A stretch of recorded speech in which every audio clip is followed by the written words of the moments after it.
Assalamualaikum warahmatullahi wabarakatuh. Dalil Khairat Kuala Lumpur di Khairat TV.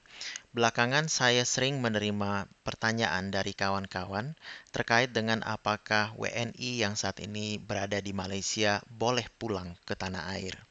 Mereka kebanyakan mengkhawatirkan anggota keluarga mereka, kaum kerabat mereka, atau putra-putri mereka yang saat ini terkurung atau stranded di Malaysia selama pelaksanaan PKP Perintah Kawalan Pergerakan. Dan sepertinya PKP di Malaysia bisa saja berkepanjangan. Hari ini sudah hari ke-52 dan tidak ada yang bisa menjamin apakah setelah 12 Mei nanti PKP akan dihentikan atau dilanjutkan. Sepertinya kemungkinan terbesar justru akan berlanjut paling tidak hingga selepas hari raya. Nah, oleh karena itu saya persiapkan video singkat ini untuk menjawab pertanyaan tersebut. Apakah WNI yang saat ini berada di Indonesia, baik pekerja, ekspatriat, maupun pelajar mahasiswa, boleh pulang ke tanah air? Jawabannya boleh. Nah, tentu tidak sama dengan situasi di saat normal. Ada beberapa ketentuan persyaratan yang harus dipenuhi. Dan persyaratan ini berasal dari kedua negara, Malaysia dan Indonesia. Kemudian tentu juga ada persyaratan yang dikenakan oleh airline yang akan mengangkut para penumpang. Oke, kita lihat dulu persyaratan yang dikenakan oleh pemerintah Malaysia. Dan saya ambil yang paling sederhana penjelasannya adalah dari FAQ, Frequently Asked Question dari Malaysia Airport website. Di sini dikatakan bahwa airport di Malaysia tetap dibuka karena merupakan salah satu bagian dari essential services. Jadi selama PKP akan tetap dibuka. Lalu siapa yang boleh datang ke airport?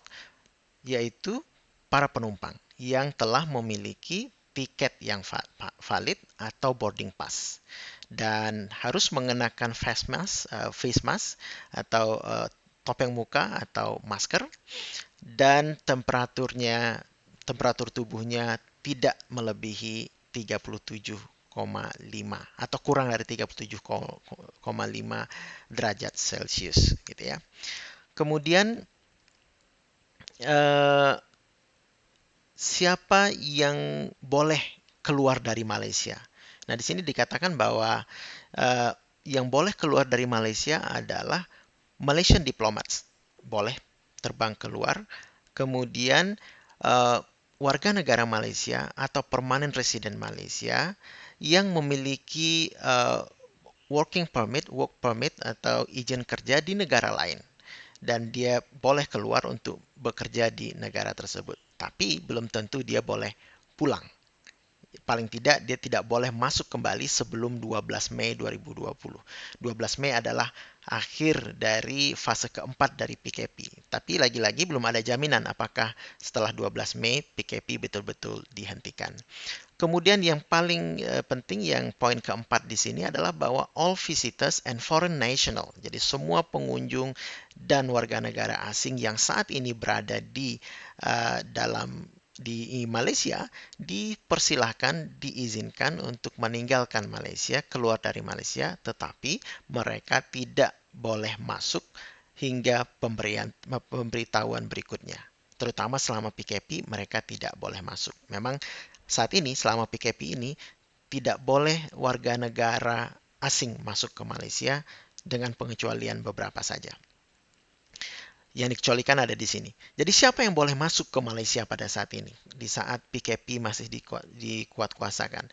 Yang boleh masuk ke Malaysia adalah Malaysian citizen, jadi warga negara Malaysia, atau permanent resident Malaysia yang sedang berada di luar negeri.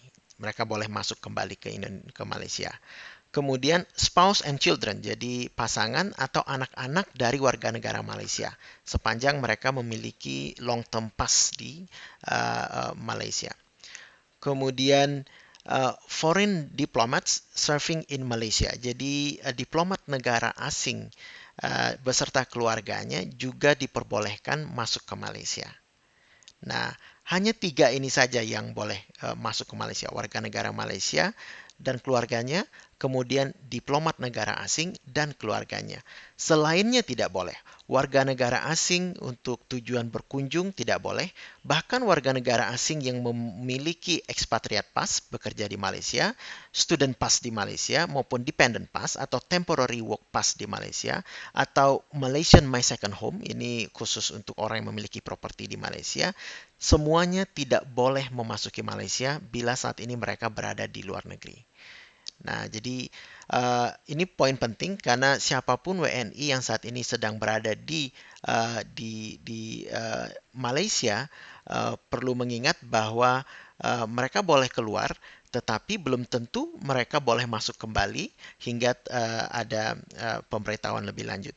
Kemudian juga perlu diketahui di sini bahwa siapapun yang masuk ke Malaysia, begitu tiba mereka akan dites lagi apakah positif negatif COVID-19 dan mereka akan dibawa ke pusat karantina selama 14 hari dan itu berlaku untuk semua. Oke, kita lihat sekarang itu ketentuan dari Malaysia. Sekarang kita lihat ketentuan dari Indonesia. Terlalu kecil memang, mohon maaf dokumen yang saya dapatkan, tapi saya bisa bacakan.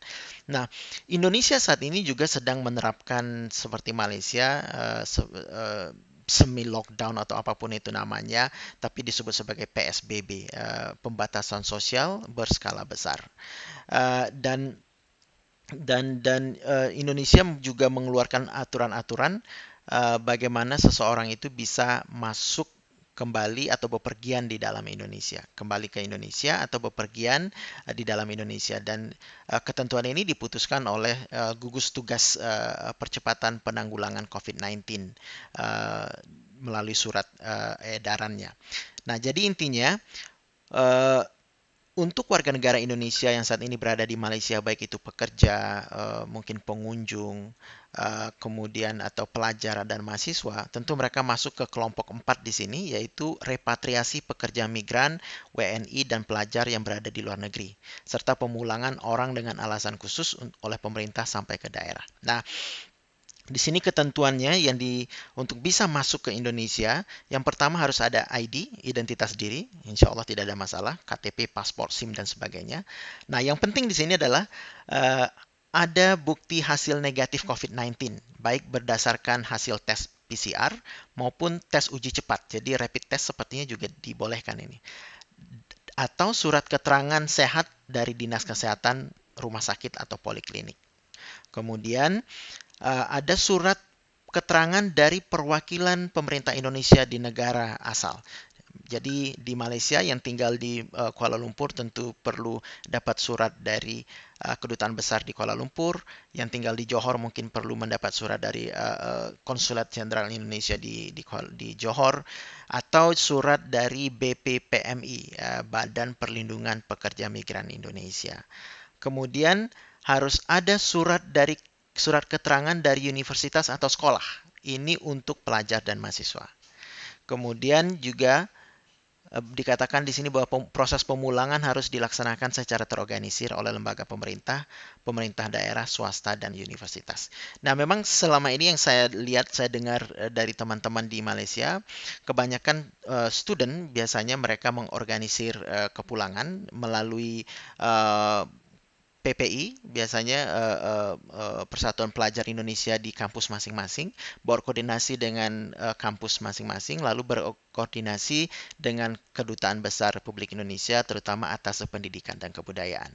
Dan biasanya mereka juga membeli tiket secara bersama-sama, tapi tentu tidak menutup kemungkinan mereka pulang juga secara sendiri-sendiri.